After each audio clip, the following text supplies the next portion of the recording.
गरिबको सपना भत्काएर धुलोमा आशा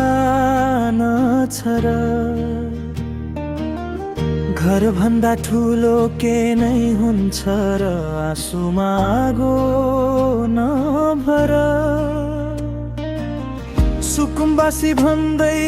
हेप्नेहरू मनको पीडा बुझिदेऊ बाँच्न पाउने अधिकार सबैको पहिला बाटो खोजिदेऊ नक्सा बनाऊ योजना ल्याऊ बस्ने ठाउँ सुरक्षित देऊ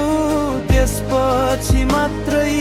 डोजर चलाऊ मान्छेको मन नजलाऊ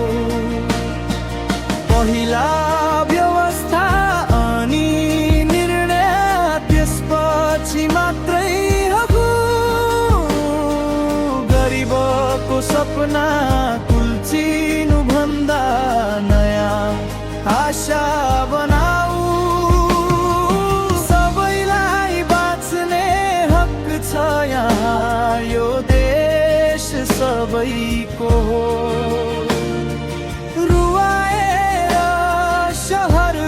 बनाउनु भन्दा मानवता ठुलो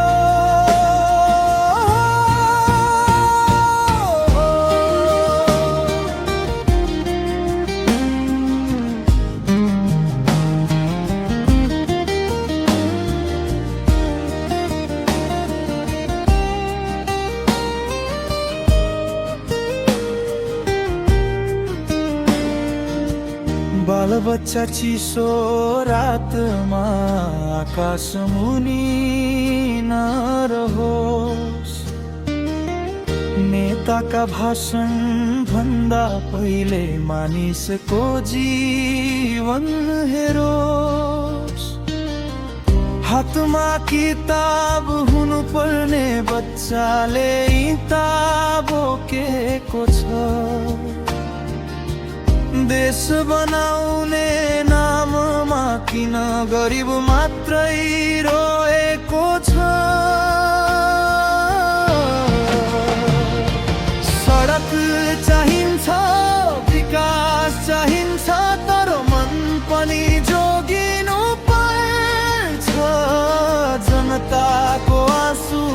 माथि उठेको शहर कहिले टिक्दैन रहेछ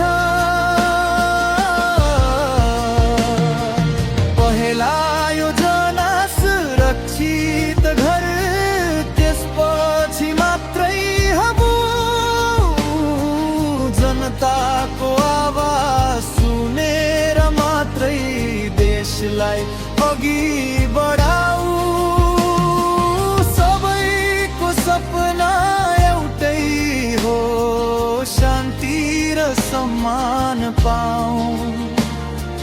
मान्छे भन्दा ठुलो केही छैन यो सन्देश संसारलाई सुना